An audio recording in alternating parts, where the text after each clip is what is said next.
obat bahan alam lainnya. Itu untuk mewadahi segala macam obat bahan alam atau obat tradisional yang tidak masuk 3 kategori tadi, misalnya impor, TCM, lalu suplemen kesehatan, kemudian ada nutraceutical, ya, makanan yang pakai ada klaim khasiat kayak sekarang ini ya, atau susu dengan susu dengan kolagen untuk menghaluskan dan mengencangkan kulit, seperti itu. Itu masuknya nanti di obat bahan alam lainnya, gitu ya. Nah, uji klinis itu ada 4 fase. Fase 1 ke orang sehat, memotret aspek keamanan. Kemudian fase 2 ini pada kelompok kecil pasien. Kemudian fase 3 itu sudah multi center study, ada obat dicoba di banyak tempat, dan ini semua juga harus dilalui kalau kita mau mengembangkan fitofarmaka. Jadi betapa mahalnya nanti kalau kita mau mengembangkan obat tradisional itu harus sekian fitofarmaka. Makanya industri kayaknya tidak tertarik juga ke sana ya. Gitu. Lanjut. Satu kasih contoh untuk saya mengembangkan obat malaria mitu ya, mitu produk. Ini dari tanaman Artemisia annua. Nah, ini kondisi malaria sekarang, ini datanya udah agak kuno, ini 2016, yang sekarang udah berbeda karena saya males. Lanjut ya. Nah, kenapa saya mengembangkan obat anti malaria dalam negeri? Nah, tadi pertimbangannya adalah malaria itu termasuk juga penyakit yang tidak menarik untuk dibuat sediaan obat modernnya. Kenapa? Karena kasusnya lebih banyak mengenai orang miskin, ya kan? Orang miskin terbelakang, di daerah-daerah pesisir gitu. Nah, jadi kalaupun dibuat obat mahalnya nggak bisa beli. Jadi pabrik farmasi nggak tertarik bikin obat anti malaria. Maka pemerintah harus ambil alih, gitu. Selain karena kasusnya di Indonesia masih banyak, terutama di wilayah timur, di Papua, Maluku, bahkan di Kalimantan, di Sumatera juga masih banyak kasus malaria. Cuma ya itu tadi, lebih banyak mengenai orang-orang yang kurang mampu, jadi nggak menarik. Nah, pabrik obat itu maunya mengembangkan yang penyakit-penyakit yang diderita oleh orang-orang kaya. Nah, kalau jadi obat mahal kan pasti bisa beli gitu ya, nggak di-cover oleh DKN. Jadi itu alasan saya kenapa saya tertarik mengembangkan obat anti malaria. Nah, kenapa saya mengembangkan Artemisia? Karena kita ini itu 99% bahkan 100% bahan bakunya kita masih impor dari India dan Vietnam. Nah, sementara tanamnya kita bisa tanam sendiri di Indonesia. Nah, sehingga saya punya keinginan untuk mengganti produk yang kita impor ini dengan produk lokal Indonesia.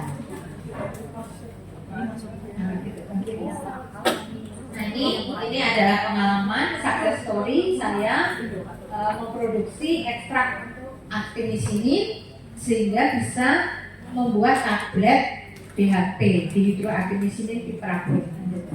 Ini kerjasama antara Kemenkes, IPI, Indofarma dan lain sebagainya. Lanjut. Nah, Artemisia annua ini, Artemisia annua itu juga pertama kali saya bawa dari Cina tahun 2004. Jadi 2004 itu saya ke Guangxi Botanical Garden. Kemudian oleh kepalanya saya membawain benih ini Artemisia annua, lalu saya tanam di Tawangmangu. Dan alhamdulillah ini bagus sekali. Artinya tanamannya cukup adaptif ya, ditanam di ketinggian 1800. Kemudian juga hasil kadar artemisinnya juga tinggi, hampir sama dengan yang ada di Cina. Nah, ini proses awalnya saya nanam, kemudian kita buat serbuk, lalu kita ekstraksi. Nah, setelah jadi ekstrak itu, waktu dulu itu belum pakai teknologi yang maju-maju ya, tahun 2000-an itu, untuk menghasilkan dari ekstrak menjadi isolat artemisin itu juga lama dan mahal. Kenapa? Karena butuh banyak solvent, butuh beberapa kali kegiatan tolong gitu ya, tolong dari ini untuk pemurnian. Nah, akhirnya di tahun 2016 kita bikin namanya ekstraksi superkritis. Nah, ini nanti keluar di ujian nih kayaknya.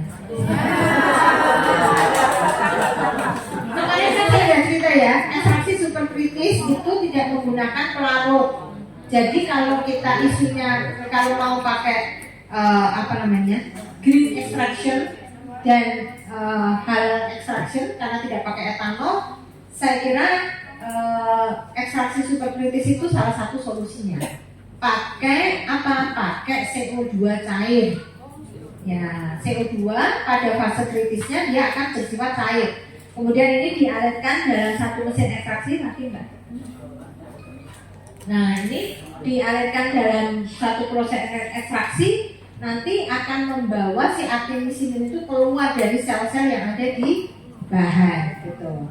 Nah, ini jadi dia bebas, tidak ada solvent lagi di situ, tidak ada residu alkohol, tidak ada residu heksan, tidak ada residu apapun. Sehingga kalau ini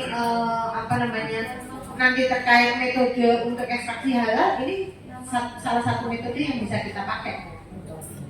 Desain alatnya juga murah, kemudian nanti efisien dalam penggunaan ini materialnya, karena sifatnya adalah full system. Lanjut.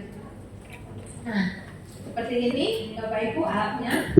Jadi nanti setelah hasil, kemudian nanti kita purifikasi, ini namanya kolom kromatografi. Nah, untuk menghasilkan artemisinin lalu direvitalisasi menjadi dihidroartemisinin. Ini kita lakukan di laboratorium yang ada di Serpong dan di Tawangmangu. Nah, seperti ini namanya alat ekstraksi artemisinin berbasis, ini tidak pakai CO2, ini kita pakai freon gitu, tapi sama prinsipnya, ini aman, kemudian tidak menghasilkan atau tidak meninggalkan residu ya. Seperti kalau kita ekstraksi pakai etanol. Kalau pakai etanol kita rendam 3 kali 24 jam. Ketika kita uapkan pasti masih ada residu etanolnya. Gitu. Kalau ini sih tidak ada residunya. Lanjut.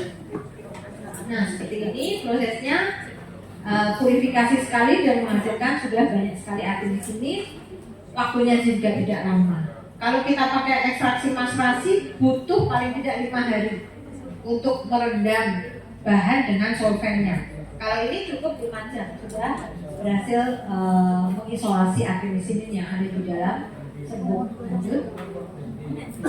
Ini seperti ini proses purifikasinya, lalu menghasilkan ini, dan kemudian hasil ini kita kirim ke Indofarma, lalu Indofarma mencampur dengan bahan lain menghasilkan tablet DHP. Dah, saya kira itu. Nah, setelah DHP ini masuk ke obat program, kita udah kalkulasi nilai ekonominya sampai nanti bisa disebarluaskan di puskesmas terutama yang ada di wilayah endemis malaria. Kesimpulan, nanti silahkan dibaca sendiri. Saya kira itu Bapak Ibu yang bisa saya sampaikan. Ini kok baru jam 7:04 ya?